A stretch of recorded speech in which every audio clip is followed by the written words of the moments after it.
What is happening, everybody? I hope you've had a good Christmas. It is time for the final Two Dudes Talk Music of 2023. Boom! Hell of a year that we've had here. Hell of a year that we've had. But I am the Reverend Raph. This is Kyle, aka Beer Buddy, and we are the Two Dudes Who Talk Music. We do all sorts of cool interviews here, so if you like that stuff, hit the subscribe button, hit the notification bell. We don't post too often, so you're not going to get bombarded with stuff. It's always and we also shit, do. but It's always good stuff. We try and make sure it's always good stuff. And we do reactions over on the Metal Ruse channel. So if you like your heavy metal news, your interviews, reviews, reactions, all that stuff, head over and hit subscribe over there on Metal Ruse. Get your heavy metal news from Metal Ruse. But, mate, how you doing, man? How you doing? Fantastic. Work is enjoying a little done. break? Yes. Enjoying a little break? Yes. Balls deep That's in good. it. That's good. That's good. That's really, really good, man. how By the you time going? this goes out, good. I'm good. By the time this goes out, I'll be down in Sydney seeing the family and all that down there. Hopefully, maybe even we'll have popped in to see you. I don't know. We'll see what happens, maybe. But look, that's neither here nor there. But look, we've had a hell of a year this year. Been a big one. We've had a hell of a year this year. It's been a big one. We had our first ever international interviews, which has been great. We have had so many amazing interviews in the tied in with Hell Vegan Fest and with New Metal Mayhem. They were amazing. Which was a blast. Getting to interview Waylon from Mushroom Head, getting to meet Waylon at the shows, and getting to meet Anders at the shows was incredible. All the amazing bands we've interviewed, all the incredible friends that we've made along the way this year, all the amazing bands we have discovered this year through talking to people and getting recommendations and interviewing people and all sorts of cool stuff. So and seeing the community get back into it, because all you punters and all you bands, the show ain't a show without you lot. Absolutely. But look, we have an extremely special one and this to one wrap was up set the up year by with you someone guys. Special, Joel. This one was also set up by someone special. Big shout out to Joel from Chaosis. You are Much the love absolute to you, man. So much love. Thank you so much. Thank you for getting us in touch with the people for this one. We have someone who was a bit of a powerhouse, really, in the UK metal scene back in the day, back in the 90s and 2000s. A little band where they went by the name of 1 Minute Silence were tearing shit up. They were all through the UK nu metal scene. They played the OG Download Festival. And got to play through the UK and Europe with Slipknot. Went to the US and toured with Slipknot and Mudvayne. That's a band that has absolute credibility. 1 Minute Silence. And we have with us today a guitarist by the name of MASSY, because he's got a new band starting up called THEFTUOUS.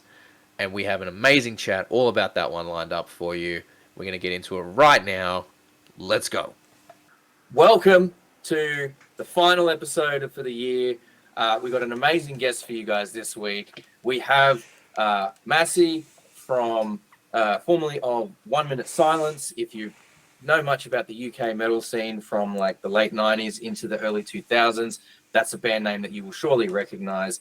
And we've got the fella on today because we are talking about his brand new project, THEFTUOUS, which is involving some very, very rad people.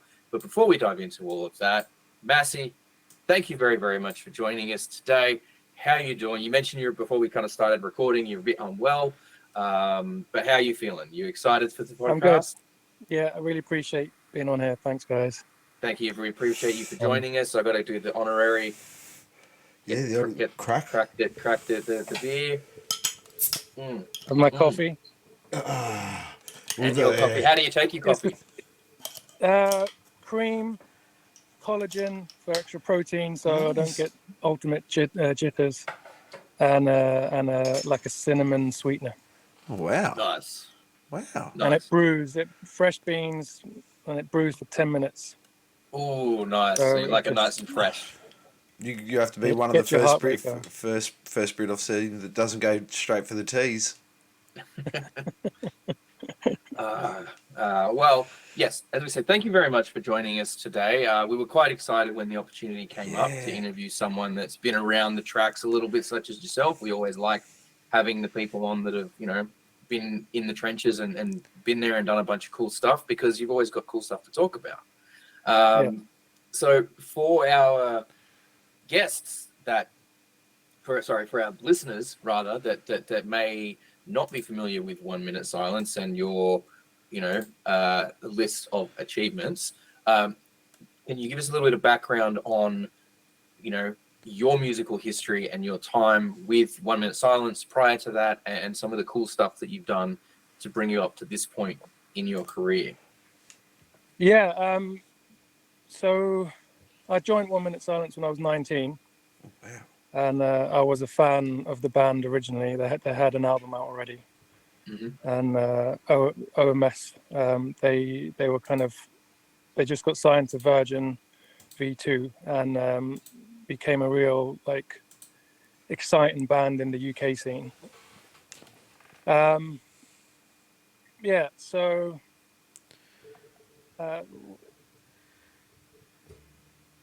put it this way, I was like excited to join the band. I got the call, and then like 4 days later, we were playing a massive festival with Metallica. Oh, wow. So Wow. it was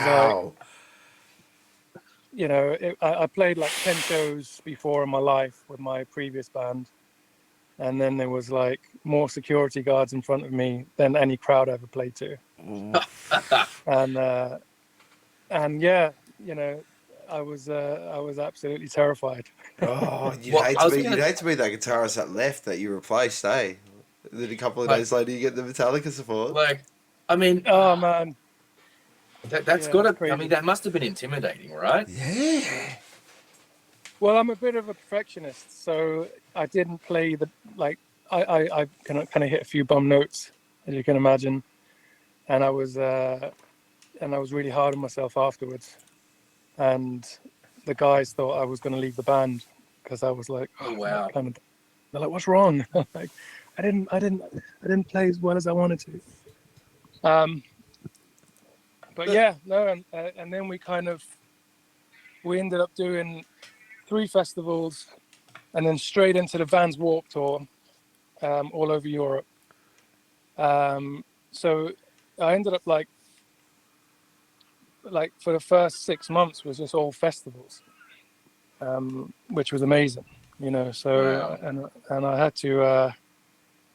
I was in the band for like 4 years, and we the band broke up in 2003, and I feel like I honed my live performance, and I was just getting to the level where I was like, I felt like I was good, and then the band broke up, and I was, I was only 23 at that time, and I was pretty much devastated. Sorry, my phone's beeping. That's all No, right. that's all I mean, right. as you would be. I mean, but that's like a hell of a run. Like, you're 19 years old, you're a fan of this band, you get the opportunity to join them, and straight off the bat, you're in there on this doing these festivals, doing that Vans Warped Tour. Like, was it? I mean, obviously, like you mentioned, you're a bit of a perfectionist there, and I think that musicians, we can be very hard on ourselves. We can often be our biggest critics in a lot of ways. But did you process it at the time, just how spectacular of a jump that was, and diving into something like that, or was it not until sort of after that first 6 months was over where you were able to sit down and go, holy shit, I just did all of this? Yeah, it got wild, man. I'll be honest with you, because it got hedonistic as well. It got. Oh, yeah, man. Back in those days, 100% it would have. Bands It on 100% got it tour. would have. hedonistic. It got wild. I was 19. Mm-hmm.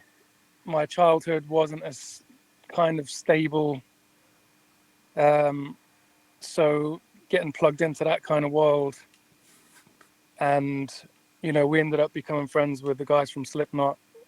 Did Tattoo the Earth Festival. Just took a lot of, I don't know, I guess it got crazy. And Yeah. in hindsight, the biggest hindsight was 10 years later, you know, or even now, and I'm like, man, that was crazy. And I have regrets, and I have some exciting moments, but it's always that thing. I wish I knew what I knew now, and then I'd 2020 hindsight's a bitch, Yeah. but I mean, do it differently, I guess. Well, that's it, right? Like to be able to take the knowledge of doing it for like 30 plus years and put that in the body of, your 20-year-old self, there'd be nothing like it. You'd I be know unstoppable. you say that, but it wouldn't make for good music. I'm You sorry, don't but reckon? it's I don't know, man. There's something about the lifestyle that came along, and I personally look at that whole era of music, those prime Slipknot times, and we all talk about it. You know, that Iowa era, and people relish in it, and it was that hedonism and the just the party and the brutalness and just yeah. It made the music, I guess, what it was at that time. I think if you sort of took that away and everyone wised up to it too early, would it be what we had? Because One way to think about it. yeah, at the end of the time, as much as as much as we may regret our some of the decisions and stuff like that, it's those decisions that made the music what it was at that time. Yeah, I guess in a real romantic, poetic sort of way. yeah. There was a lot of stuff was glorified, wasn't it? Like, I mean, if Yeah. you it's you go back to like Ozzy and like, have you seen the film The Dirt with Motley Crue and stuff? I have not actually seen that. Oh man, that one, it's a spectacular film, but you kind of see it all that rock and roll, sex, drugs, rock and roll, being outrageous, smashing hotel rooms, but it was all glorified.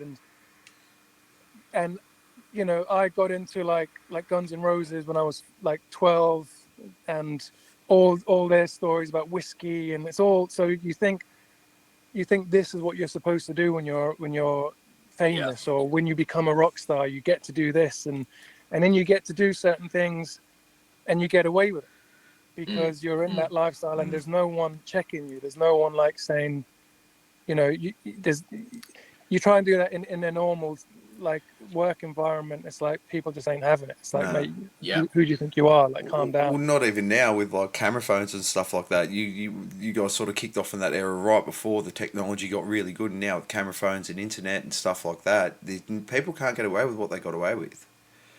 Yeah, and partially I think it's really good. It is. Listen, by the way, I'm just to clarify, we weren't monsters. Like, it's No, nothing like that. no. I just mean like, I Party would go monsters. and cringe. You'd be like, you kind of roll your eyes. Like, we didn't do anything outrageous. Like, we didn't hurt anyone. No. But it was more like, I mean, I'm 43 now, so there's a big difference in how I wouldn't want to drool on myself right now. No. Be drunk and Of course, of course. No, that's a Big Buddy podcast. But it's just, I don't know. I guess I don't know. I guess now it's all about getting good sleep, eating healthy, training, feeling good. I just feel like there's times where I was like, I feel like I'm sharper now than I was back then, and sense, like physically, and I don't know, man. I guess you want more of the hedonistic stories rather than the Zen stories. No. Well, look, man, we're sort of tracking right towards both of us are tracking right towards 40 at the moment, and I'm going through it now. I was the exact same. I used to party, I used to drink, take drugs, fucking, just roll with it and try and live that rock star life while I was playing in local pubs. Do you know what I mean? And it's not sustainable. It's not sustainable on your body. Any rock star you meet that sort of makes it that far, no, it's not sustainable on your body. And they all give you the stories of why it's not sustainable on your body. And the worst part about it is, all these rockers have told everyone, and we see people like Ozzy Osbourne and shit like that, and we still do it. Yeah. Do you know what I mean? It's not like we haven't had the elders there to tell us not to fucking do it and give us reasons why not to do it. But we still do it, and really it's trauma based. We try and do it. So I just want to run through. Do you ever wonder why we do it? Yeah, it's trauma based. It's purely trauma. Yeah. Purely trauma based. Purely. But I think the same time as well though, like, you know, you look at your example, right? You know, what you sort of experienced with joining the band and suddenly going from, you know, like one level up to that tier. I look at it the same way as you look at, you know, like football players, right? Like you get football players and they're really good, you know, that they get signed and they're like 20, 21, they get signed by a major club and a major football club, and all of a sudden they've got the means to, they've got so much resources to just, and money to blow, and they're really popular and no one's telling them no, and they get, you know, they can just go out and do all sorts of crazy stuff and no one checks them on it because, you know, they're a star and no one wants to be the one that tells them no and gets kicked out of the party. But you know, it ends up. So I look at it the same way I look at that. You know, it's like, not that you get tons of money with it, but you get access to so much more in terms of like just freedom to act the fool and be hedonistic and be crazy, and no one's there to say no most of the time. I mean, realistically, at the end of the day, you did the same thing every other 19-year-old did. The only difference was you were famous and you had resources. You know what I mean? Like, and yeah, but I guess like Raph said, like you do get checked quicker when you're not in that environment, when it's you know. But bro, I like what you said about it is trauma based, you know, and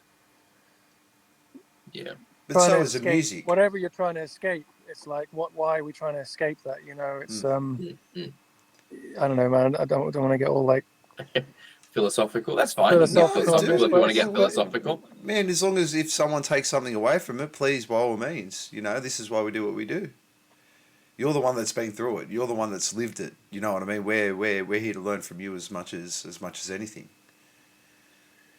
So, yeah, well, you know, it goes back to childhood. It goes back to your roots. It goes back to how much grounding you've had, how much support you have. You know, like, you know, have you had a good father figure, a good mother figure? Like, you know, all these things that it helps you make decisions. You know, like I've got friends who don't do drugs and have a good life and wouldn't wreck a house party, or I got other friends who like would throw shit out windows and break stuff, and I'm like, you know, and then you look back at their life, their childhood, and you're like, oh yeah, look, it's kind of very obvious the upbringing they've had, and you know, and a lot said for that, you know. And then when you get older, you have to almost heal that yourself, because what's done is done, and you have to try and rewire your brain to realize, partially it's like learning why you thought like that and why you felt like that, and there's a lot of like reprogramming your head to understand why you did it, because then that's when you kind of start forgiving yourself and moving forward, and you kind of, the other thing is like, why do you keep making the same mistakes? Like why am I keep going back? Why do I keep doing this? Why am I you know? And it's how do you rewire your brain, you know? And I don't know, having conversations with people, knowing that people go through the same thing that you go through, that kind of, and then, I don't know, I guess it's just being able to talk to people and getting feedback as to, you know, even you just saying it's trauma-based instantly made me go, absolutely, and then made me feel better about certain situations, you know? Because once the damage is done, right? So it's, sometimes I see it like imagine like you get dogs that are bred to fight and they've killed another dog, and you know, and then you take those dogs out of that environment. They didn't know any different. That's what they were trained to do, but that's not their nature as such, you know? So then how do you heal a dog that's gone through that? And that dog is there going like, man, I've just attacked this other, you know what I mean? I know like, but my point is, it's like, if you took that dog as a puppy and gave it, you know, cuddles, and it wouldn't even dream about attacking another dog. Exactly. Because bad dogs are never born, bad dogs are made. Yep, exactly. Same with humans, I believe. Yeah, you know, 100%. But and that's where I we have to think work a lot through of trauma and make sure we don't repeat it. Yeah, that's why I think a lot of like metal is just it's this thing like because people, you know, that don't understand it look at it from the outside and they're like, oh, why are so many people that listen to metal like struggle with addiction and mental illness and all of this stuff? And it's like, well, they're not mentally ill or struggling with addiction or these things because they listen to metal and rock music. They're drawn to metal and rock music because of their struggles and because of what they've been through in their life, and they find a connection and a shared experience with other people that have gone through the same pain that they've felt within themselves. And that's where it's so, you know, music is just such a connecting force for so many people, that, I mean, that's why we love music. Yeah. That's why we can't get enough of it. And we're always on the hunt for new stuff, and we're always why we started the podcast, because we just want to talk about it. We want to talk about music and share those stories and experiences. I mean, being the person I am, I love all types of music. So when I looked at, especially when I was going through like the drug scene and stuff like that, it was as simple as this. I use certain music for escape. I use certain music to relate. I use certain music to connect and go through my trauma with. Metal was my big one for that. Dance music and ecstasy and stuff like that, that was my big one for escape. I didn't want to sit back in my reality. I wanted to escape it. I wanted to go away. And that was how I used music for myself, along with my habits. But yeah, it was just like where depending on how I felt, depended on what I wanted to listen to. Mostly metal because I wanted to connect with someone that had gone through the same thing I've gone through. Yeah. Well, I believe that the thing with like rock and metal is probably because the vocalists would lyrically be honest and say what they're feeling. Where everyone, it's probably in every music. But you know, with shiny pop music and everything's, you're not allowed to say certain things. But it doesn't mean that those people aren't going through hell or their own torture. It's just that we relate to rock music because, you know, like Linkin Park, for example, they'll talk about being depressed. So it's like, you know, it's fine, but you know, we can connect to it because someone else is sharing those words. But it's everywhere, like you know, and this isn't about being negative, by the way. Like it's almost like there's 50-50 of everything. You know, you can go down and find all the negativity, and you can go and find all the positivity. It's just what you surround yourself with, and unfortunately, the fact that there's a war going on and always has been, and media is aggressive, and everything affects us, and to try and shut that out, it's so difficult. Oh man, the world is a noisy place at the moment. It's so noisy. The world is a noisy place. And I feel bad for kids that have grown up with phones and stuff like that, because it's literally like admittedly we got trauma. We're all close. Well, we're close to our 40s. You're 43. You know, we were privileged enough just to get our trauma through our parents. Do you know what I mean? That was our privilege.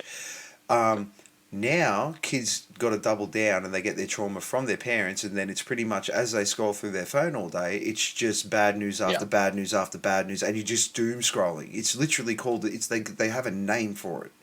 Yeah. So it's like on top of your parents berating you, you sit on your phone and the world's going to shit on top of it.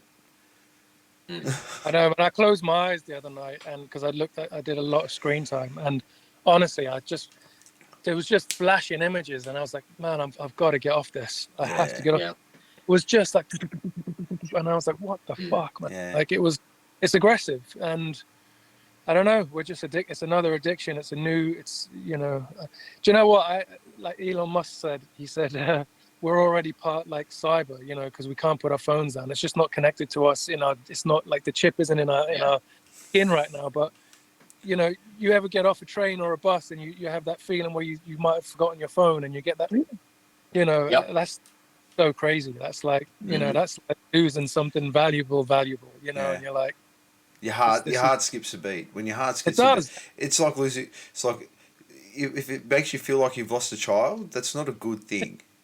We got real deep there for a little while. No, Let's go like back a little bit. Let's go back a bit. So I just want to touch on. I'd like to just touch on some of the stuff some other achievements of 1 Minute Silence. So you were saying, they already had the Available in All Colors album out. That was prior to you joining, right? Yeah. And Yeah, so friends with Slipknot as well. That's fucking cool. that is. That is so fucking cool. We'll touch on that later. We'll get We back on that will. later. We'll keep going We through will. these achievements. So there was the two more albums there. There was Buy Now, Save Later. So that was the first one that you were a part of, yeah? Yep. So that peaked at 61 on the UK charts. Wow. And 2003, there was One Live Fits All, which actually peaked at 16 on the UK indie charts. So, you know, some nice little chart action going on there. Brother, if that was Australia, that's the equivalent of number ones with the population they have in the UK. They're number ones in Australia. That absolutely would have been. And so were you part of the sort of revamp or reunion in the 2010s as well? Yeah, absolutely. So that was the Fragmented Armageddon EP was one that you were involved in too, yeah? That's right, yeah. Awesome. The shit show to be. So the shit show. So why was it a shit show? What was going on? Please. Nah, that's just a negative story, man. Come on, let's stay positive for a while. Okay. All right, that's cool. fine. We can do that. We can do that. We're going to circle around though. Yeah, I don't know what, I don't know what year this particular thing was, but at one point, 1 minute silence was actually voted the best British live act by Kerrang magazine. No, which That's right. is pretty damn cool. And look, from what I've seen, looking online at some of the stuff, I can totally understand that. because I think I saw a video on Facebook today from your what? Oh no, it was Warped Tour. It was 2003. I think so. That would have been probably. Oh no, that on download. Download. Yeah, And the crowd there was bumping like it was going bonkers. Yeah, we broke up 2 shows after that. Oh Wow. Was that the first year of Download? It was, yeah. wow, that's like a bit. That's a bit of history, man. I got to watch Audio Slave from the side of the stage, man. No shit. Oh man. Just looking at those guys, man. Drinks for cheers. Gotta have a drink for Chris. Yeah, it was amazing. Unbelievable talent there. Wow. That's incredible. Now, yeah, so and just touching on that as well, as you said, so you guys also were, when you went over to the US, you toured with Slipknot and Mudvayne in the US as well. Yeah. We did Tattoo the Earth Festival. Geez, you would have seen Chad in his prime then. You would have seen not sober Chad. Oh man, it was when I met Ryan from Mudvayne. Yeah, what? We were like so it was in a Slipknot.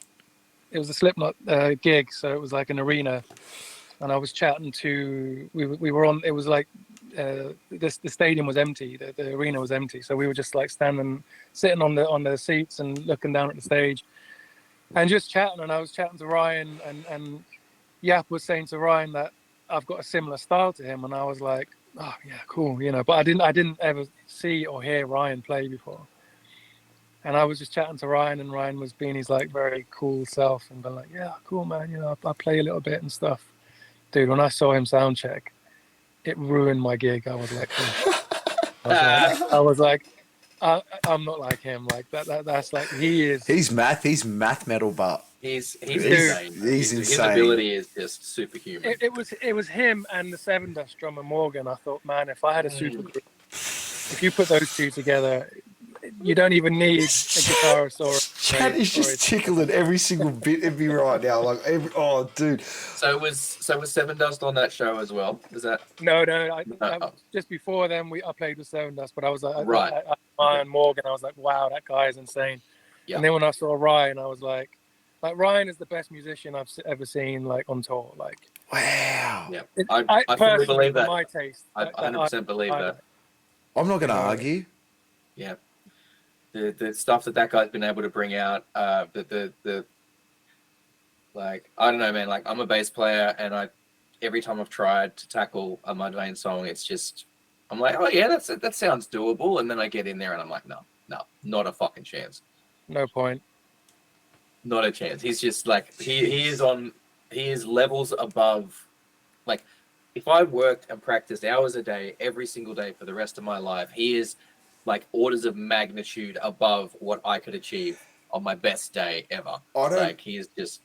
I don't know if this is going to be a little bit controversial, but I feel, in my personal opinion, I'm going to make myself big for this one because I should be the only one if anyone gets in trouble here.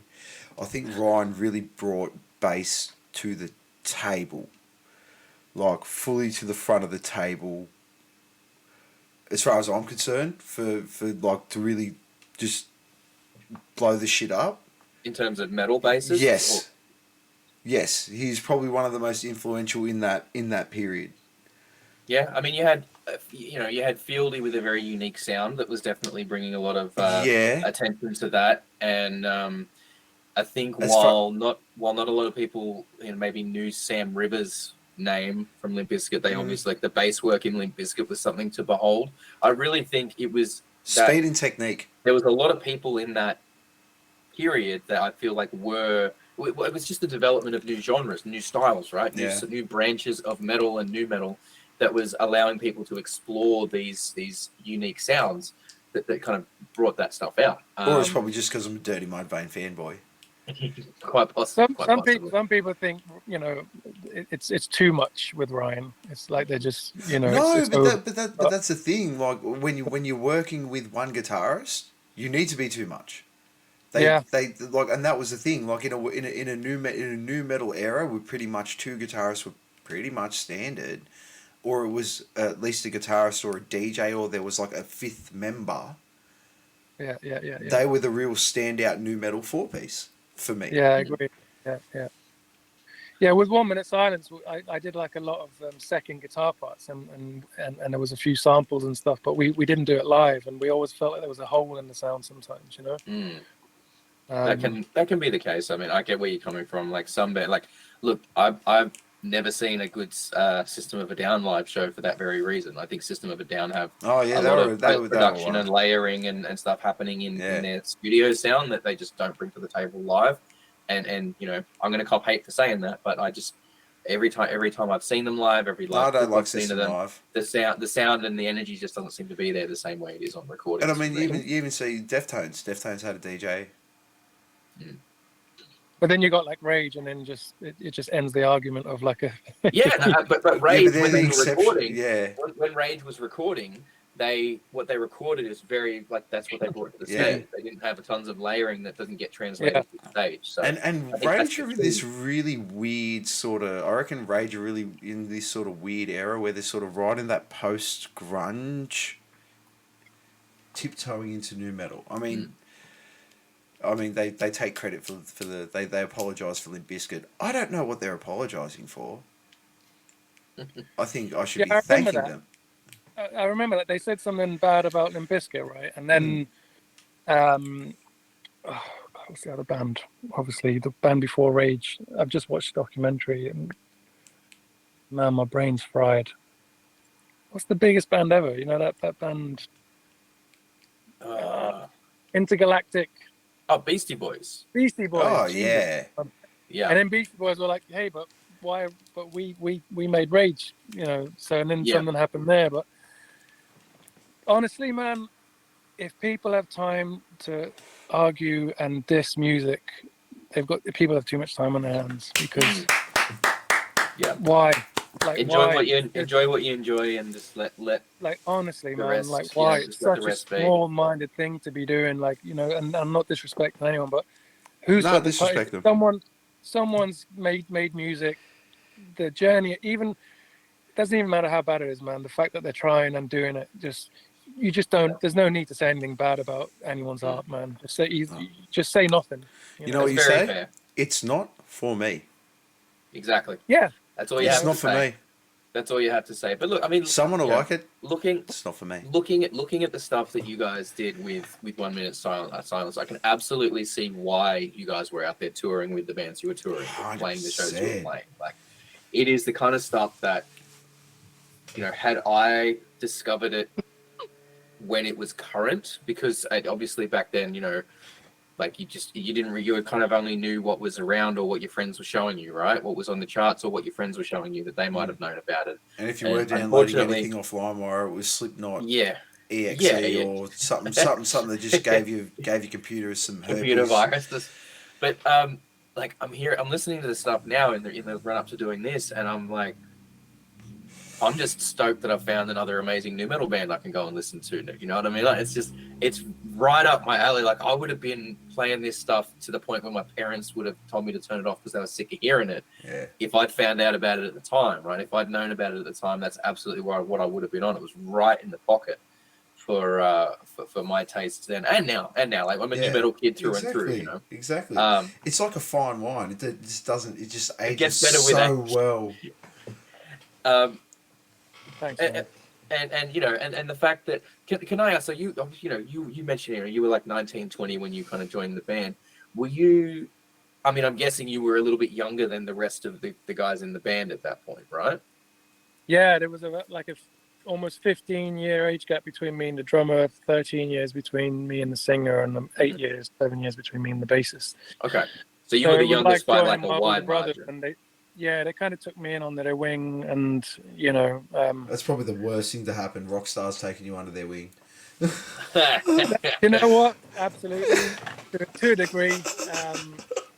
And I guess then when you're young, you want to kind of impress a bit, and you want to, you'll be the guy who does stupid shit just to impress because you don't have the intellect or the maturity to kind of, hone, like to ground yourself in a group environment. So when you're a young kid, you might just try and do things to impress, and that's the things I regret, I guess. But it's well, I mean, what is it? I think Henry Rollins tells a story about when he joined Black Flag. I think, and he was so much younger than the rest of the band, and was just like desperate to impress them, and just gave into all sorts of crazy schemes that they wanted him, crazy stuff that they got him to do, and he did it just because they said he should do it, and he thought that was just what he did. He was like, well, he's told me to do it. He's more senior than me, so he must know better, and went off and did all sorts of crazy stuff based off of that. Then but you can understand if it's you've been through it, right? Like you joined a band with all these guys that were older and had been around for a bit longer and kind of done all the stuff that you were wanting to do. So, like you said, you're a bit impressionable, and it's easy to fall into certain traps when that's the case. made me feel better that because I didn't know that about Henry Rollins. So and he's pretty in tune guy. So hey, come on! If the stories are Aussie about you, you bit the head off a bat. Yeah, but yeah, man, like definitely go and check that. If you can, try and find some stuff from some of Henry Rollins' like spoken word stuff where he talks about these things, because like he's very well spoken and put together now, but yeah, he did some wild shit back in the day. Let's talk now. Let's turn our attention now to the new project. Yeah, let's talk about THEFTUOUS. I have one quick question about that. It seems very timely in a sense that you sort of hitting it back and coming in with that big sound, and the whole revolution's coming back at the same time, and you've got some fucking boys on that. You got some names on it. So you got some. It's maybe it's serendipity, man, because I've been trying to make it and carry on since 2003. I've always been trying. And I've I turned my skill set into like production, joined other bands, never quite nailed it, and I don't know, I guess the timing's just right. I mean, just trying to show you my, can I flip this camera? That's very nice, dude. That's a nice setup. So I'm That kind is of red like hot. got into like production, and it just happened to be that the stuff I'm making now is come out now. It's there was no like, oh, let's jump on this new metal revival. Kind of revival. Yeah, it's just I actually think we're a bit late. We should have been ready a couple of years ago, but perfect timing. Perfect timing. It wasn't meant to be ready then. The revolution is just really starting to kick off now. You got bands like Black Gold, like the whole scene, the look the fashion, the new metal vibe, the new metal scene, it's all coming back, Well, and you just the it's been timing's 20 perfect. years. It's been 20 years, right? It comes around again. It's Yeah. cyclical. It's 20-year blocks, man. That's what happens. Well, man, Um, I met Marcus, the singer in THEFTUOUS, on Tattoo the Earth Festival. He was in a band called Relative Ash, and John, the bassist from Snot, he was in Amen at the time, and they were playing Tattoo the Earth as well. So we all actually met. When was it? 2000, 2001. So, and we haven't. So Marcus found me on online 20 years later, and then we just Marcus, you know, we became close on tour. Like, and Marcus would stay on 1 Minute Silence's bus a few times, and you know, travel to the other shows.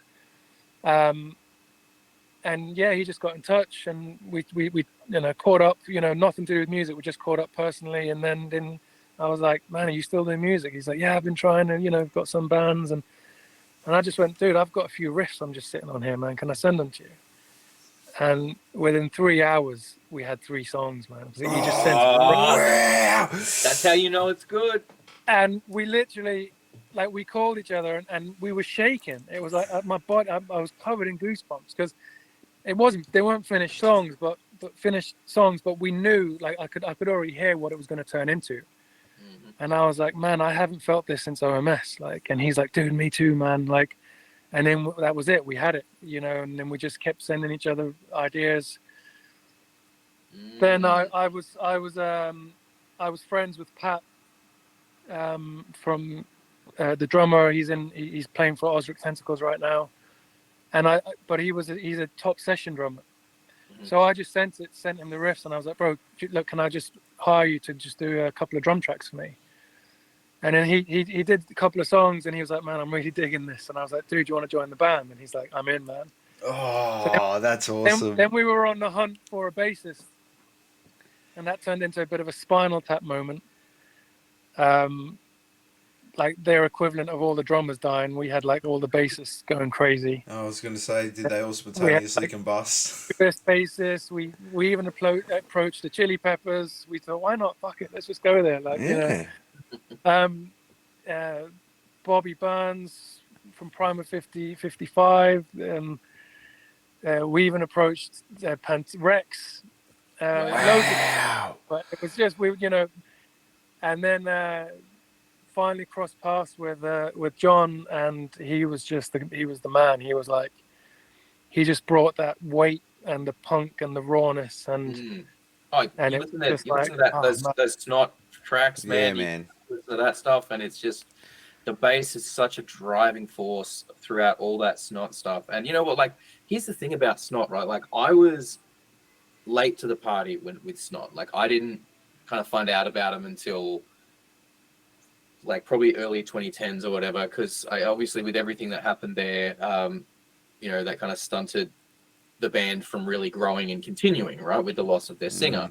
And you know, but one thing that I noticed immediately when I actually went back and listened to that first album is I can hear so many of the bands that I love in this album, and it's clear that, you know, they shared inspirations, and that Snot inspired so much in so many other bands later on that was so 100%. influential. So I mean, that's you've got a powerhouse of a lineup there, dude. You do absolutely. Man, it was such an honor, man. I you know, because Snot influenced 1 Minute Silence without a doubt. Snot, you can definitely hear that. 100%. You know, so I don't know. Sometimes I'm like, you know, do you know what, man? It's so exciting, this whole THEFTUOUS thing, because we've even got like Benji from Skin Dread guesting on the album. We've got. I saw that in the little blurb, and I'm like, I'm a big Skin Dread fan. Like, I've discovered their stuff ages ago, and I will, like, I don't know if you can see it. I've got the spiked sunglasses on the thing back there. Yeah. I am like, and when I was crossing my fingers that they were going to be coming back to Australia soon, and then the Knotfest Australia announcement got made, and they were on that lineup, and I'm like, I'd go just for them. Like, their live show is so incredible, and he's an amazing frontman, and he's just so attention grabbing, and so talented. So anytime his name pops up on something, I'm like, sweet, I'm interested to see what's going on there. And the fact that it's on top of, you know, all the other people that you've got involved there, and building off what you did with 1 Minute Silence, and I can hear, you know, hearing the track, the Cannibal track. I've been listening to that today. That's solid as fuck. That's like, you can absolutely hear like the evolution and the development from what was 1 Minute Silence into this new project. And that EP that you guys have, or the album that you guys have got there, is that yet to come out? Yet to come out. We just put Cannibal out.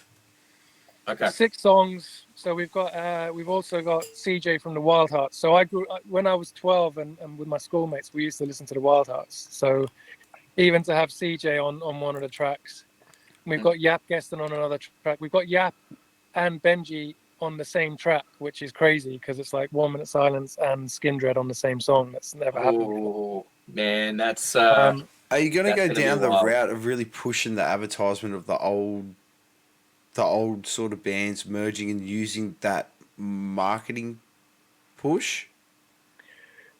Bro, if I'm totally honest with you, man, I've done 2 interviews. This is my second one.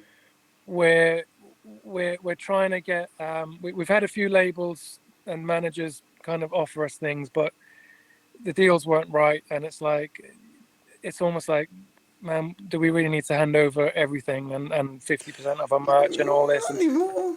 These I days, think, you don't really I need mean, no, 100% So you where we're don't. at now is we're trying to find a press company to help us market the band, but at the same time, it's like, you know, I don't know. Like, let's be honest. Like, we're in our 40s. We're not a young pop band. We're not a young new band. We're riding off the back of all the old or old bands, and it's you know. But and then I've had a big manager say to me like, yeah, but sometimes that doesn't work so well because there's a slight novelty to it. But then people go, oh, it's never a new thing, and so we don't know. If I'm they're here with saying you that, guys. that means it's going to fucking work, and they're trying to get you to sign because they know it's going to fucking work. Well, you know, I'm just being honest, man, and I'm you know, THEFTUOUS have never even been in the same room together yet. You know, everything has been done by sending files to each other. You know, so what we're trying to do right now is create a little buzz online. If there's a big enough following and plays online, we can then start booking shows, and then we'll do it. You know, half the band live in America, half the band live in the UK. It's all about, you know, this is why I really appreciate you guys asking me to come on here. It means a lot to us. We're trying to get exposure.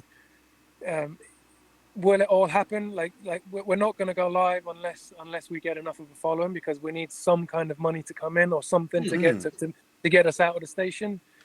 And if it does, I feel like it'll take off, you know, because I know, and the one thing that's guaranteed is we're all honed enough to know how to put on a good show, and the music's there, the vibe's there, you know, and you know, so I mean, We've already got the merch out. I'm digging that And hat. I've been eye that humping that hat is hat the very whole cool. night. Like, thanks, Well, man. look, here's the thing, right?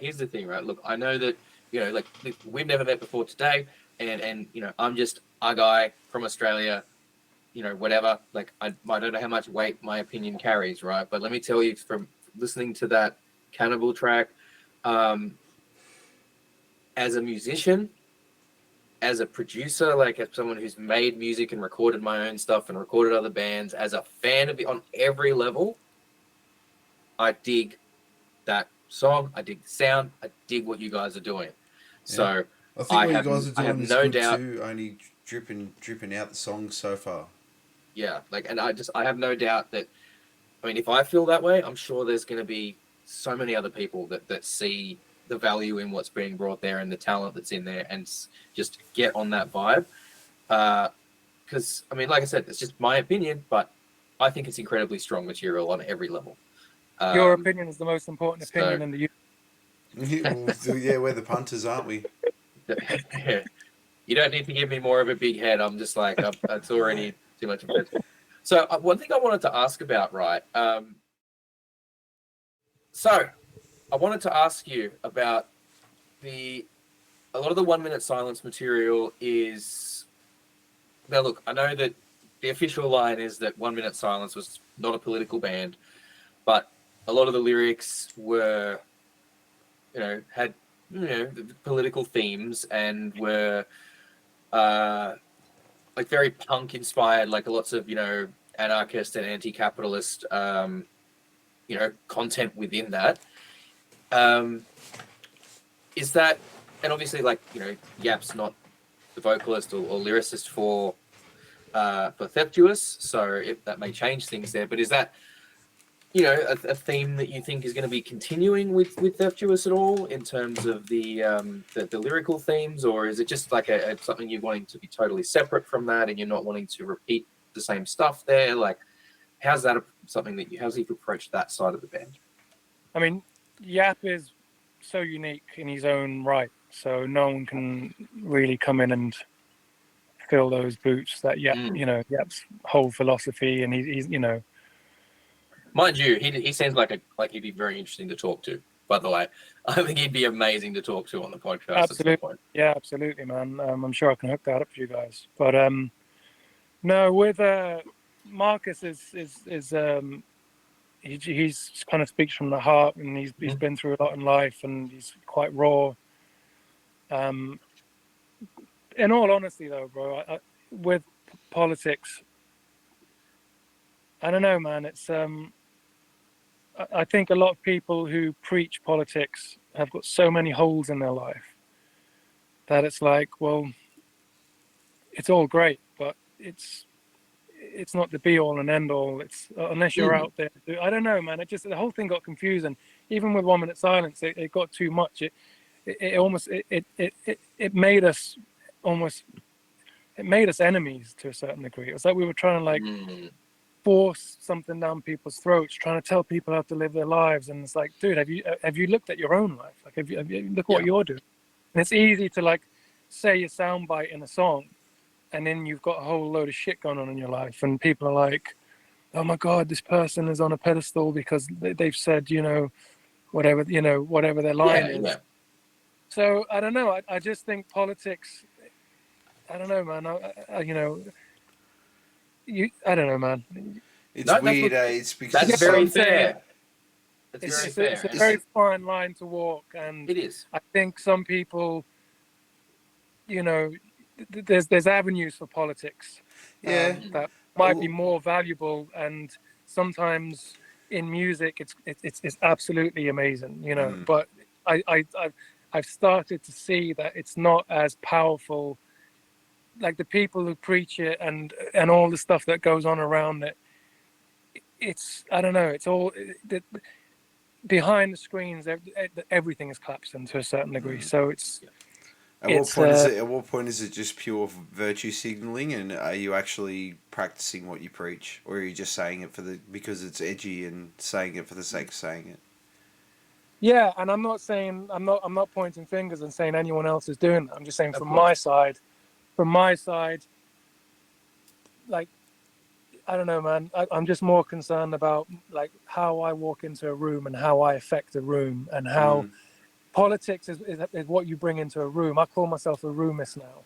I can walk into a room. Do you ever walk into a room and there's been a bad vibe and nothing? You don't have to say anything, and there's a bad vibe. Yeah. Or you can walk into a room and you can just bring a shitty energy into that room and it changes everything. Or you can change the room,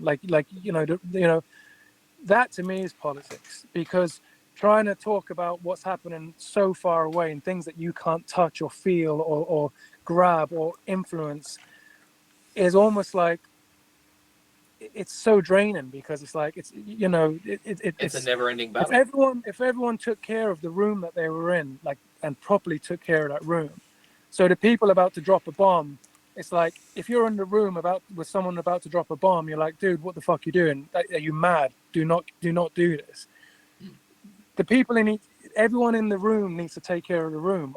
If there's a fight next door, I'm not going to go run next door and get involved, like, as much as I'd like to, but I can't go and put out every single fire in the world, but if there's a fire in my room, I'm going to take care of it. Yeah, I And like that philosophy, man. I That is a really dig really that. good one. I mean, it otherwise, all it's like, comes down otherwise, to what? impact. You can only impact your surroundings, what's actually tangible, what you Yeah. can, yeah, Otherwise, you're in fantasy land talking about, like, we were like walking into a rehearsal room that we were paying for, and the guys were like, you know, arguing about politics and George Bush and da da da da. And it was amazing, but at the same time, I'm like, dude, we're paying for this rehearsal room, and no one wants to play music right now. Like, Yeah. you know, like, no, like, everyone's instruments are out of their yeah. hands, and it's All like, this yelling in the world that you two are doing is not going to impact what's going on in the world right now. But at the moment, we're hemorrhaging money and we have shit to do. so it's almost like, I don't know, man. It's That's you very know, fair. That's very fair. Yeah, And I it's a mean, you know, if really that's different outlook to the whole and thing. I've actually never really thought about it like that. yeah, I dig that. I dig that a lot though. And I think, you know, like it's there's like you say, there's bands that can do the political thing, and that's their prerogative, and that's fine. If that works for them, great. If not, okay, it is what it is. Um, and I'm not saying that you shouldn't it's no, of have course, content and have of weight course. and have meaning. Mm, I just find the political thing, it's almost like holes in your boat, and you're leaking. Mm. You're just hemorrhaging energy for the sake of sometimes, and yeah, it gets wasted. The energy gets wasted because you're trying to like hold back like a river of shit that is just Mm. seeping through all the time, and I just feel like, Well, it's almost you like know. And also, System of a let me Down also made it cool. clarify. Let me also clarify. It takes a certain person to also be able to be political, and Yeah. you know, someone like a Carla. You know, have you heard of a Carla? Like No, but we'll be an checking that English out. rapper. He's an English rapper guy. He's you know, and I just feel like there's a certain amount of knowledge you need to really carry the politics, because mm, you know, it's easy for me to be like, oh, down with this person or down with that person. It's like, dude, do you know the entire history of everything? Do you understand the background of everything, right mm, back to? And it's not saying you need to know history, but someone can just pull apart your argument so easily because you just have holes in it. So i'm not going to I'm not going to pretend I know all these things. It's like, this is why it's easier to be a roomist, because it's like, Mm. history doesn't matter in the room I'm in. What matters in the room I'm in is what's in front of me, and I can decipher this room. I don't need to know the history lessons. I just need to know vibes in my room. Mm. mm, So mm. What you can when impact. if you stand in front of a politician and they start talking about history and this and that, and it's like, dude, I don't know what the fuck you're talking about anymore, because you've lost me. At a certain point, I'm going to run out of knowledge because I can't hold all that information. Mm. There's too much information. So can we scrap all that and get to the point? What's the fucking point? Mm. And if you can't move forward with the point in front of me, then we're going round in circles all the time. And that's my point. It feels like it goes round in circles and nothing ever gets done, because you're just constantly talking about what ifs, what could have had, what happened, what might happen. It's like, dude, what's the fucking next step? Just Mm. tell me the next step. That's Well, I mean, You beautiful. know? I love that. realistically, when you look at politics, the problems have never changed. High It's always taxes, about talking about high 4 years taxes, ahead or 4 years behind. high You know, so taxes, high immigration, high interest rates. Government's got no money. It's been the same fucking story since the time of government. It's yeah, never changed. It just the numbers. The numbers are the only thing that change. Mm, And then mm, certain times it'll impact the people, and then the people will thrive for a little, and then they won't be impacted so much, and then things will be going okay, and then it's look. While we have governments in there, it's never going to change. We're just talking about the same old shit that everyone's been speaking about since the dawn of kings and queens, when kings and queens were fucking taking taxes. yeah. mm. Yeah, precisely. So, And I'm and that's sure those fine. And people, those weird people with loots and shit, would have been singing about how fucked up the king was, taking all our taxes. But look, at the end of the day, here's my fuck thee, I won't do what thou tells me. Yes, exactly. You get it. You get it. So something else I wanted to ask about as well. This EP that y'all have got in the works there, coming out there, you got it was mixed by Chris Collier. right? Right. Is that right? Who's worked with like Korn and Head PE and all them, some of those guys? That's How right. did Yeah. that come about? So Mikey, who was also in Snot, the guitarist, Hmm. is in a new band called Wyote. And obviously Mikey and John are still really close buddies. Mhm. And Wyote has been mixed by Chris Collier as well. Okay. So that was the connection right there. John was like, dude, let's get in touch with Chris Collier. And yeah, he really digged it. And That's it's great. another notch, you know, it's another Oh, absolutely. It's another. It's. I mean, that's what I mean. Like, Man, I'm you're going to looking at this start list. milking these teats. I'm looking at this list of names that are connected with this EP, and it's like I said, it's all the tendrils of new metal across history is like touching in on this, and that's another reason that I think it's going to be some really special material. Like, I'm so keen to hear it. there's an extra little feature as well, which just got confirmed a couple of weeks ago. Have you guys heard of Dom and Roland, the drum and bass godfather legend guy? I have not. Dom and He's But, one of the godfathers of drum and bass. He's Okay. Dom and Roland, his name is. He's actually doing a remix for us as well. Oh, how I love a good remix! I love a good He's doing a remix. remix. He's doing a remix of the song that Benji's on. So Nice. the song. Hey, if you want someone from Australia and who's an active DJ, we can get you in touch with someone out here Absolutely. Yeah, that if you might like want to muck remixes, around with man. it. If you like remixes and you're happy to do it, we can get you in touch with that's very active in the clubs out here. That would be amazing because we're just gonna get as much content out as possible. You know. See, this So, is what we like to to do be here: honest- connect people. This is why we do what we do. And just Well, going man, let back, me just give a big shout out to Joel from Chaosis. Yes, guys- we. Joel from Chaosis. Thank you, Joel, for hooking up this we're going one. to be doing that in You're a a separate. Yeah, legend. we're going to be doing Yeah. that. That guy is an absolute gem of a human being, man. He's a And, fucking genius. he's taking a an lot of big amazing man. swings. He's taking big swings and doing some really cool stuff. So, you know, He's really helped THEFTUOUS out. Like he has. He's given us a lot of info, and he's. I feel like he's part of our crew. You know.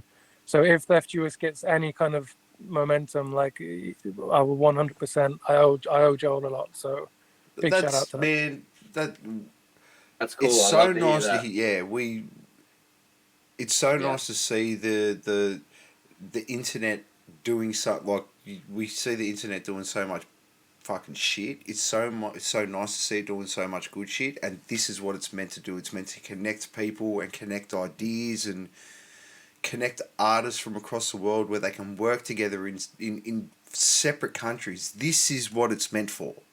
Yeah. That's what's so great about it. So, is there a look? I understand sounds like things are still kind of coming together for it. Is there any kind of anticipated timeline on release for the EP, or is that still being figured out? We have. I mean, we want to put the whole thing out now because we're like everyone has to hear all these songs in one go. I know that feeling. So, but and we've constantly been advised, you're just going to waste all your assets. Yep. Stupid. So, but we do have the next single coming out on January the 5th called Mother Drip and Purple. Sweet. That'll be And that's perfect with- because this will be going out between Christmas and New Year. This is going to go up, so it'll be perfect amazing. timing for that. All right, so January 5th, Mother Drip and Purple will be out. That's with CJ from the Wild Hearts guesting on it. Ooh, And looking then- forward to that. And then we have, so the song that Benji's on is called Automatic Happiness. And that's Benji and Yap on that one. And so Skindred are playing Wembley Stadium or Wembley Arena in London in March, I think. Mhm. So we actually want to release Automatic Happiness around that time because it'll be a good time to Yep. it just makes sense. Mm. And then I think that'll be 3 singles, and another I think the 4th song will have to be the EP. Mhm. Because there's 6 songs on the EP, but we'd rather just drop. I mean, but I don't know. Again, if someone gets involved and we get the right press campaign, we're just gonna go along with that. So Perfect. Well, I have an agency that I'm going to mention to you once we're finished on the recording as well. That's a UK based like band sort of press management agency that I've dealt with in the past. So I'll Sure. let you know their info. I don't know if you've ever spoken with them, but we'll talk about them after we finish on the recording here. Right, but I'm very, very keen. I'm very keen for those next couple of songs to come out and to hear what else the THEFTUOUS has to offer, because what everything I've heard so far has just been blowing me away. Like it's literally like heard it. Both of them are going into both 1 Minute Silence and THEFTUOUS are already going into regular rotation for me. They're going on all my like playlists, show people all the cool stuff.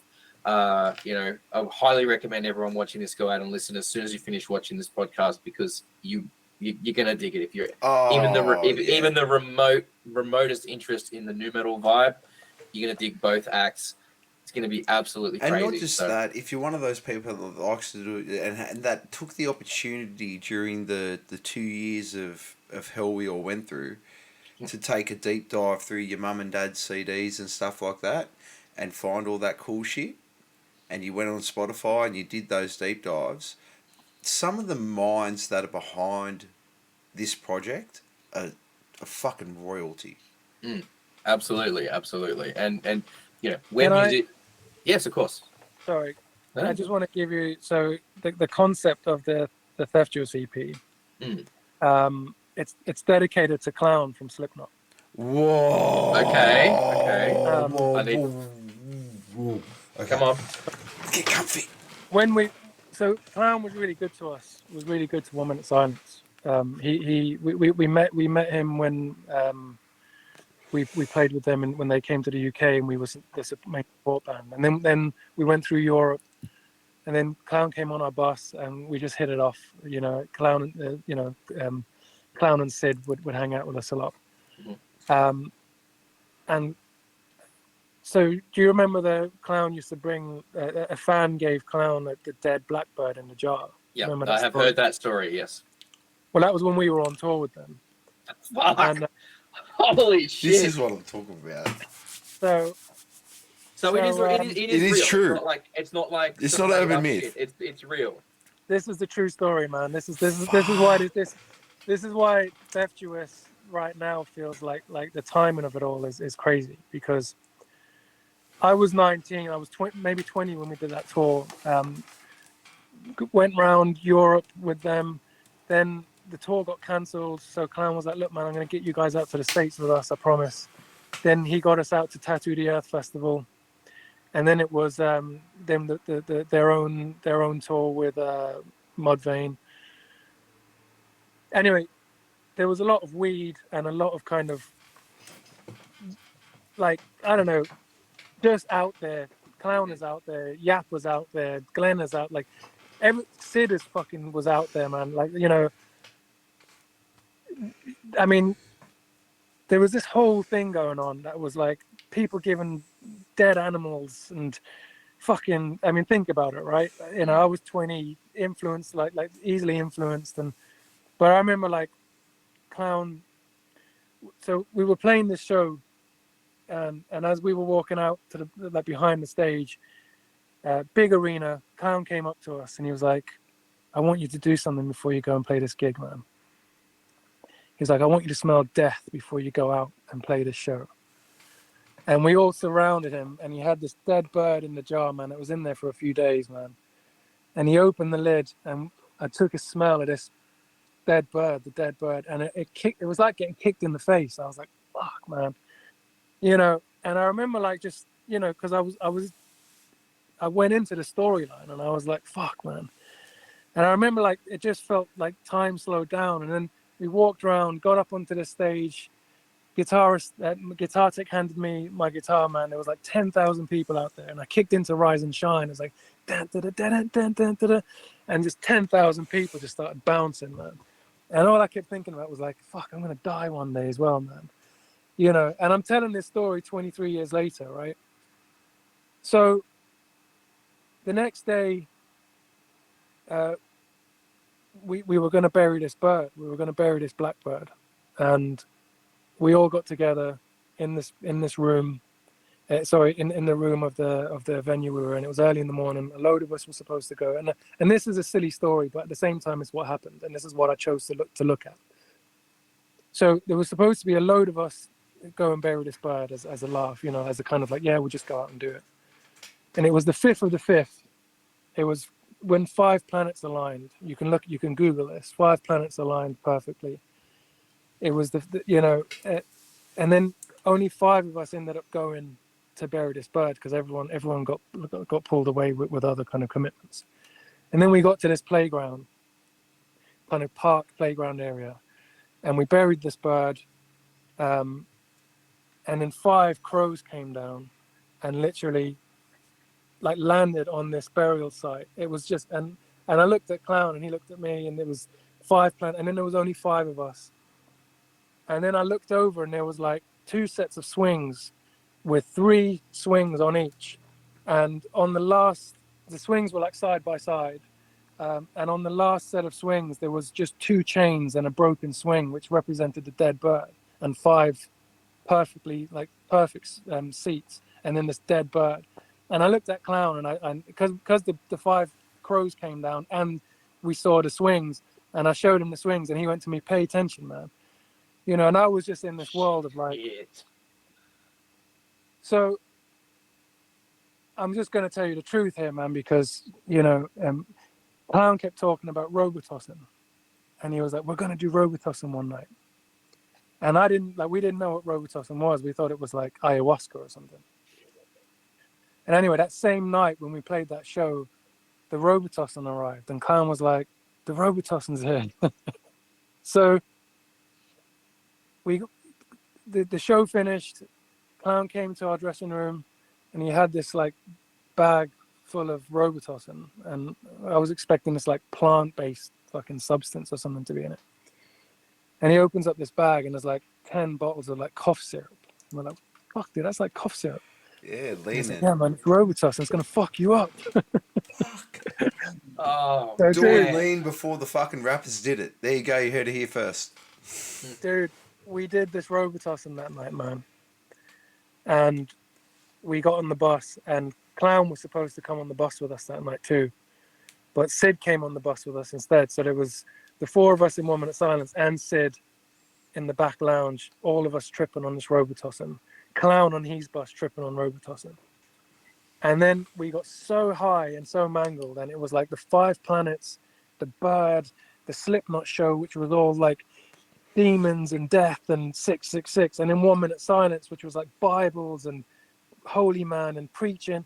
And in my mind, there was like this battle going on between good and evil, and it was obviously the drugs, man. It was like, but I was smelling death, and I was playing to 10,000 people, and planets were lining up, and Mudvayne were there, and and Clown, how like powerful that man is as an individual, and Yap's powerful, and everyone, and there was drugs, and that very morning as well, Clown came into the dressing room, and he had this picture of like this 6-armed crucifix, and he's like, "Man, I keep seeing this sign. I don't know what it means." And then we thought nothing of it.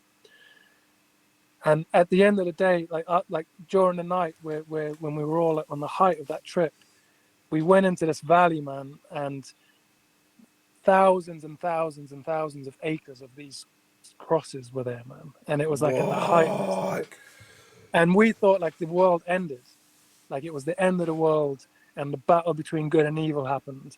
And we stopped the bus, and we thought we were the only people left alive on the planet, man. We wouldn't let the driver, we took the keys out of the bus. We wouldn't let the bus driver drive. We were just stranded. It was crazy, man. It was Spinal Tap at the same time as well. But Mate, that just goes back to Raf's post during the week. How many hours do you need to see during the day to call your mum? yeah, that's it. Yeah, it's like, yeah, how many owls would you need to see in one day before you got worried? Fuck. Like, So anyway, man, the album cover is that day. It's the jar being buried with the 5 crows, the swings, the 5 planets, and there's 6 songs on the EP because Clown's number is 6. That's why we chose 6 songs. And Clown used to be into circles. He used to always like be fascinated about circles. So with the songs, the very first intro of the EP, it starts, and the very last note of the EP is almost the same as the first note. So if you listen to the EP on loop, it does a full circle. So the whole thing, so it's dedicated to that, and I know it's what I chose to look at, you know, whether what's reality, I don't know, but it was my reality at the time, and That's it means a lot. And amazing. the fact that me and Marcus met because of Clown on Tattoo the Earth, and it's all and John was on that tour. It's all just linking, man, and I'm choosing what to look at, you know. That's amazing, man. Like I'm so appreciative that you shared that story with us, because that's incredible, and I am so much more excited to be able to listen to that whole EP on like a loop to get that and to see that artwork and everything now. Like I'm just, well, I got goosebumps from that. I Yeah, can't it wait for you to means see it the means artwork, man. so I'm so much proud of the more. artwork. It The almost guys makes dressed me up. want to turn around and say, if it's going to be and look, in all honesty, as a marketing perspective, if you're going to go down that whole path of a concept EP, release the whole thing in one go, and this goes against everything I say, but if it's going to be a concept thing where you need to listen to it from start to finish, I think you need to advertise the concept. Yeah. I mean, this is what I mean. This is why we're like, just put it out now. It doesn't matter. But at the same time, we need the content. We need content. Yeah. Otherwise, it might just get buried and no one will hear it. Yeah, Well, just something you got to play the algorithm these days, unfortunately. are there any videos or anything coming out? Nothing yet, man. We've just got little lyric videos, but with artwork for each song. Mm-hmm. So I mean, obviously that'd be hard with half of years being in America. Logistically, that's quite hard. Yeah, but let's see what happens, bro. Let's just see. You know, it's fingers crossed that it will keep lining up the way it has been. It's Well, people are probably going to get annoyed about how much me and Ruff are going to start talking about it. Oh, for sure. Oh yeah, we're gonna be from earwigs. the sound of it, we're gonna be sharing it for ages. Yeah. Well, guys, I'll send you the EP before it's all out, man. I'll give you guys thank you. That'll Well, be, hey, you know what? We might be able to do a first written. We'll do a react. Yeah, We can do a first written one for the Metal Ruse. We do some reaction videos on an Australian, you know, on another heavy metal YouTube channel. So what we'll do, normally we do like film clips, but we might make an exception and do one of the lyric videos or something once they drop for that, because I think we're really going to want to share this with a lot of people and bring a lot of people's attention to it. Amazing. I'll definitely give it to you guys before it's out, for sure. Because it sounds like something that look, as I said, if you know, if Cannibal is any indication of what we can expect from everything else, I think it's safe to say it's going to be a banger of fucking anything. Houses. Every really song is different, though. Get ready, because every song is, I love that. Do we expect anything more? Do we expect anything more than from a top quality new metal band? I expect nothing. I expect nothing. Yeah, it's going to be great. It's going to be awesome. That's what you like. That's the beauty of new metal, right? Like, new metal. You listen to like a Head PE album, especially from back in the day, and they've got like punk and rock and rap metal and just straight up rap and trap songs and just every, you know, like it's a whole blend of stuff. I mean, you even look at what you did in 1 Minute Silence with the tribal stuff as well.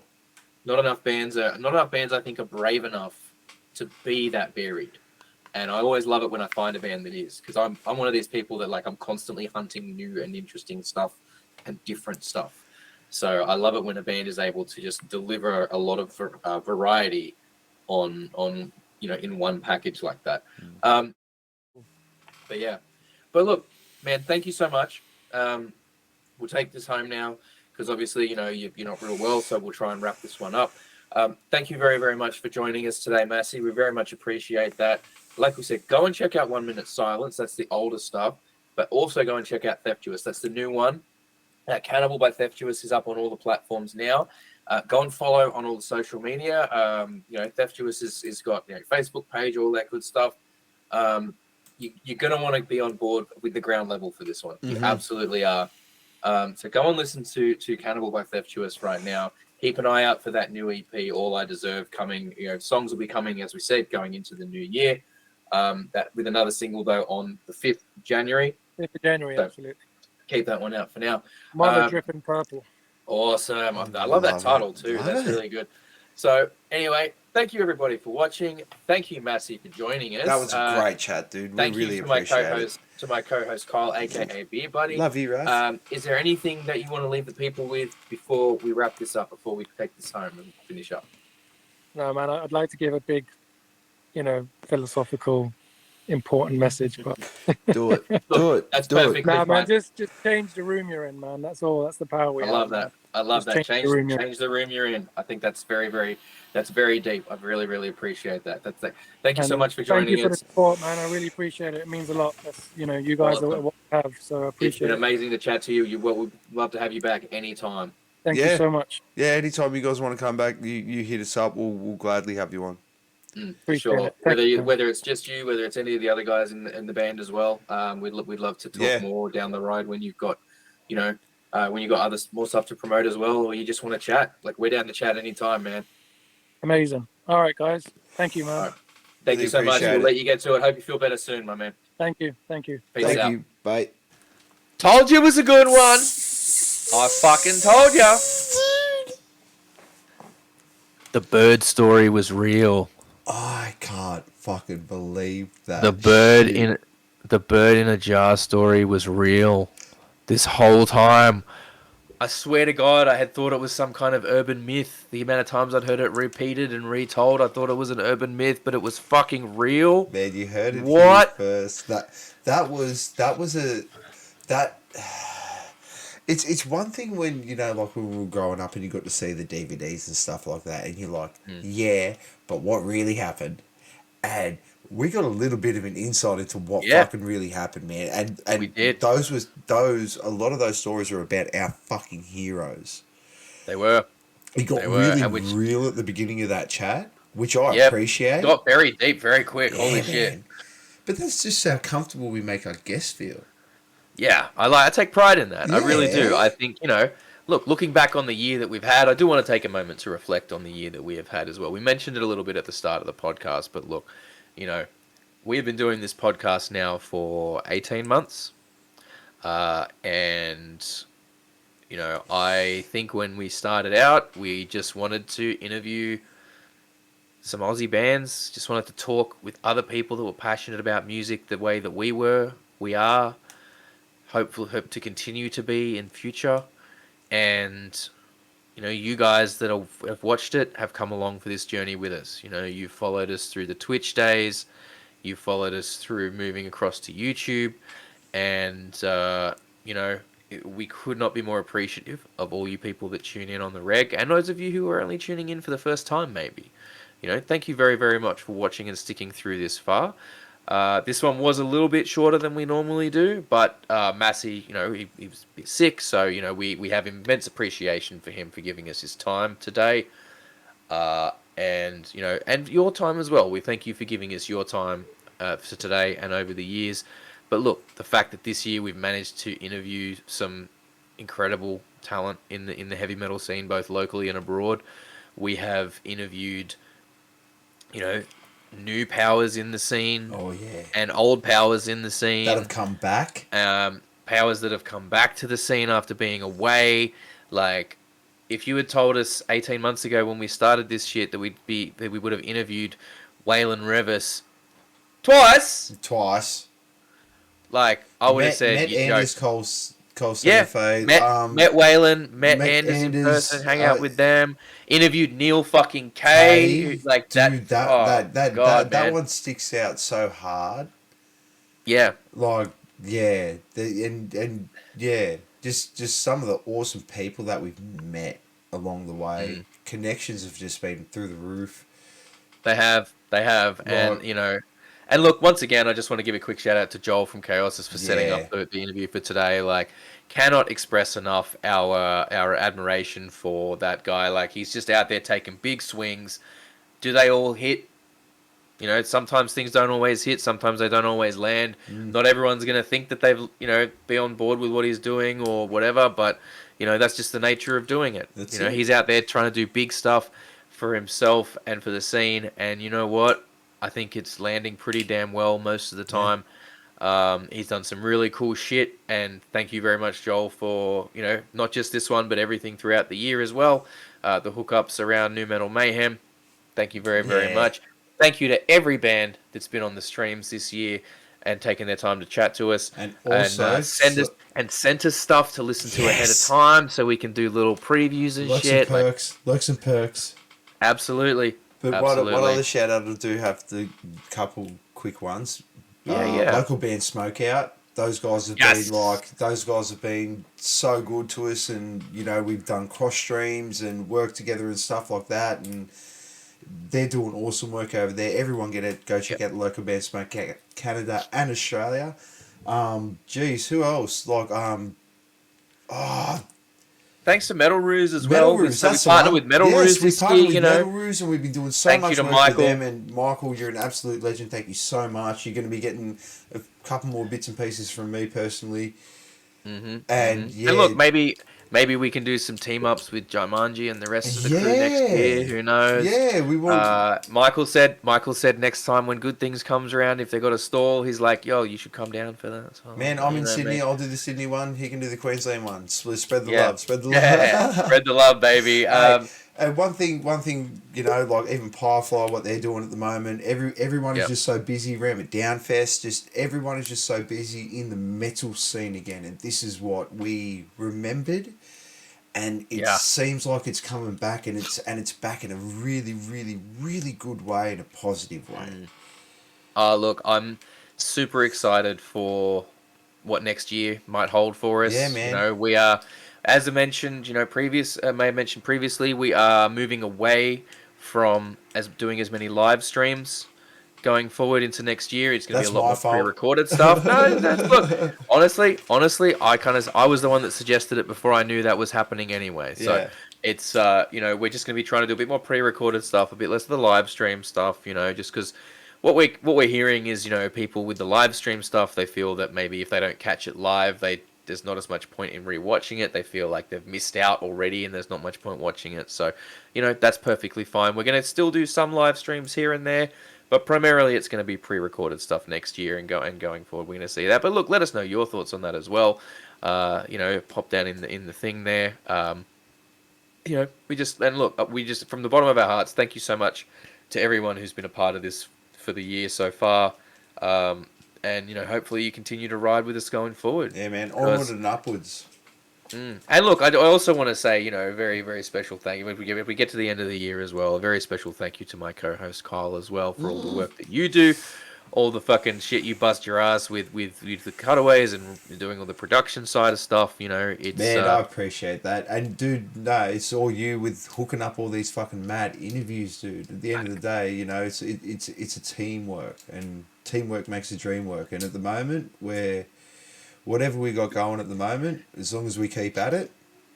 To quote the best heavy metal band in the world, Tenacious D, that's fucking teamwork. That's it, man. That's it. Teamwork makes the dream work, baby. All right, well, that's it from us this year. Thank you so much, everybody, for tuning in. We very much appreciate it. Once again, thank you to Joel for hooking us up with the interview today. Incredible thank you to Massy for spending his time talking to us while he's sick. You're an absolute legend, bro. Not being shy, man. You weren't afraid to get deep in that stuff and to tell us the real stories from the road. And thank you, everyone, for watching. Thank you to my co-host, Kyle, a.k.a. Beer Buddy. I am the Reverend Raph, and we are out for the year. Thank you so much, everybody. See you in 2024.